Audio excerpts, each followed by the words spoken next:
Fala pessoal, aqui é o professor Thiago e este é o canal Físico-Química em 5 minutos. Nesse vídeo vamos falar sobre a segunda lei da termodinâmica, com foco no ciclo de Carnot e na entropia. Segunda lei é um tema bastante amplo, então nesse vídeo eu vou focar nesses dois pontos e vou deixar os outros pontos para outros vídeos, ok? Então a descoberta da segunda lei da termodinâmica ela está intimamente ligada ao estudo das máquinas térmicas.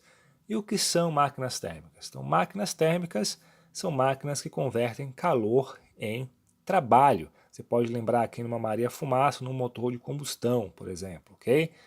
E durante as pesquisas envolvendo máquinas térmicas, principalmente envolvendo o rendimento de máquinas térmicas, duas observações intrigavam os cientistas. Primeira, é impossível para uma máquina térmica converter 100% do calor em trabalho em uma operação cíclica. O que é uma operação cíclica? Podemos imaginar um gás no cilindro movido com um pistão. Esse gás absorve calor, realiza trabalho e depois volta para o seu estado inicial. Isso seria uma operação cíclica. Se observou que, por mais que se mudasse as características da máquina, era impossível chegar em 100% de conversão, ou seja, parte do calor absorvido voltava para a vizinhança. E relacionado a isso tem a outra observação. É impossível uma máquina térmica operar em ciclos quando em contato com uma única temperatura, ok? Significa que a máquina não consegue absorver e rejeitar calor para uma mesma temperatura. Se isso fosse possível, uma máquina térmica poderia realizar trabalho continuamente, por exemplo, produzir energia elétrica absorvendo a energia térmica do meio. Isso, infelizmente, não é possível. Diante dessas duas observações, surgiu a seguinte questão. Se eu defino duas temperaturas, qual seria o rendimento máximo possível de uma máquina térmica? E é para responder essa questão que o engenheiro francês Sadi Carnot desenvolveu seu famoso ciclo. Ele considerou uma máquina térmica constituída de um gás ideal confinado em um cilindro contendo o pistão. As duas temperaturas Carnot descreveu por isotermas. Você deve lembrar da equação PV igual a nRT. Podemos escrever que P é igual a nRT sobre V. Se fizermos um gráfico de pressão por volume para duas temperaturas, nós vamos obter uma figura como esta mostrada aqui. A curva vermelho é para uma temperatura alta e a curva azul para uma temperatura mais baixa. Com essas duas curvas, nós conseguimos descrever o processo de absorção de calor e rejeição de calor. Agora nós precisamos conectar essas duas curvas, ok? Carnot fez isso adicionando adiabáticas, lembrando aqui que uma fronteira adiabática é uma fronteira que não permite troca de calor entre sistema e vizinhança. Quando um gás realiza trabalho adiabaticamente, ele resfria-se, e quando ele é comprimido de maneira adiabática, ele se esquenta, ok? Além disso, para gases ideais, temos a seguinte relação. P é igual a uma constante dividido pelo volume elevado a gama, sendo gama CPM, ou seja, a capacidade calorífica molar à pressão constante, sobre CVM, capacidade calorífica molar a volume constante. Para gases ideais, gama é maior que 1, de maneira que para adiabáticas a pressão cai mais rapidamente com o volume.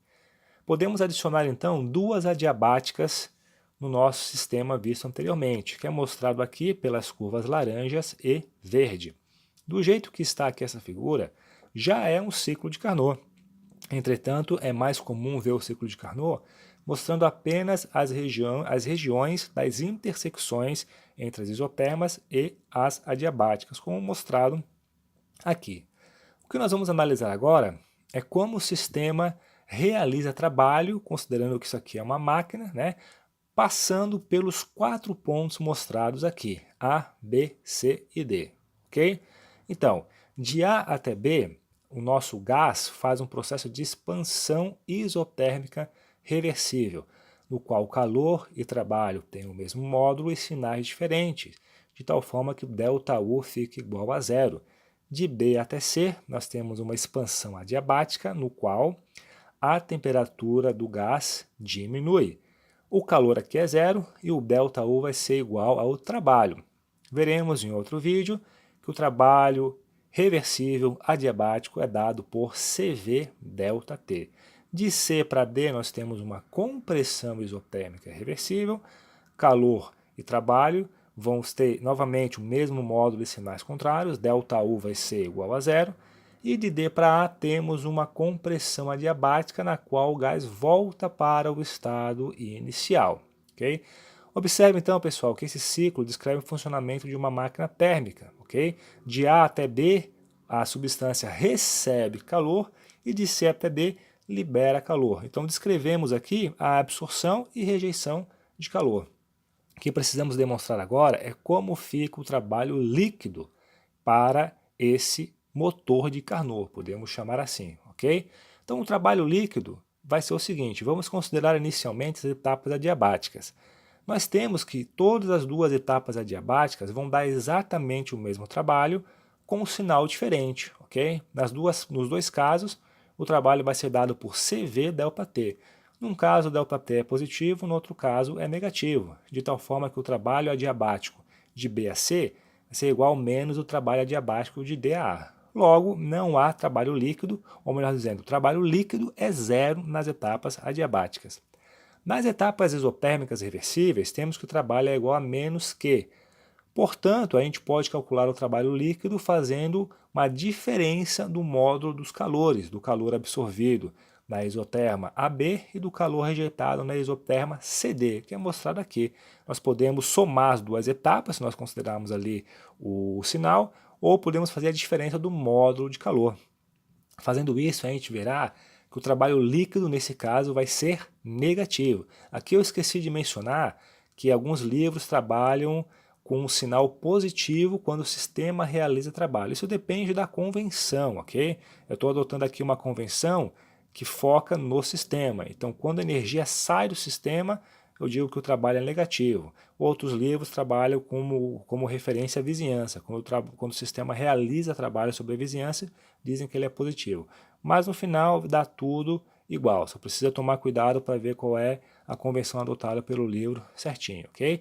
A gente pode ver que o trabalho é negativo, inclusive vendo a área sob aquelas isotermas. A gente vai ver que a área sobre a isoterma AB é maior. Então isso significa que no ciclo o sistema perde energia realizando o trabalho sobre a vizinhança. Então veja bem, é um motor porque num ciclo ele libera energia como trabalho, ou seja, ele faz trabalho na vizinhança. É isso que um motor faz, ok? E o ponto mais importante para a físico-química é o fato de que para este ciclo a gente tem as seguintes relações.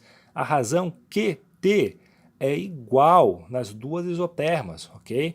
Mudando apenas o sinal. A gente pode representar isso dizendo que a integral cíclica de dQ sobre T, considerando aqui uma quantidade infinitesimal de calor, é igual a zero. E essa última equação é muito importante porque isso é uma característica de funções de estado. Então, para uma função de estado, a gente tem que a integral cíclica é igual a zero. Portanto, a razão QT é igual à variação de uma função de estado, que até então não era conhecida. E a esta função de estado deu-se o nome de entropia. E a definição de entropia é como mostrado aqui. ds é definido como, ou é idêntico a, dQ sobre T. Portanto, a maior importância do ciclo de Carnot para a físico-química reside no fato de que, através deste ciclo, se chega à definição da variação de entropia, ou define-se a propriedade entropia, ok? As consequências e aplicações dessa definição serão abordadas em outro vídeo. Se você gostou desse vídeo, dê um like, se inscreva no canal e fique ligado nas novidades.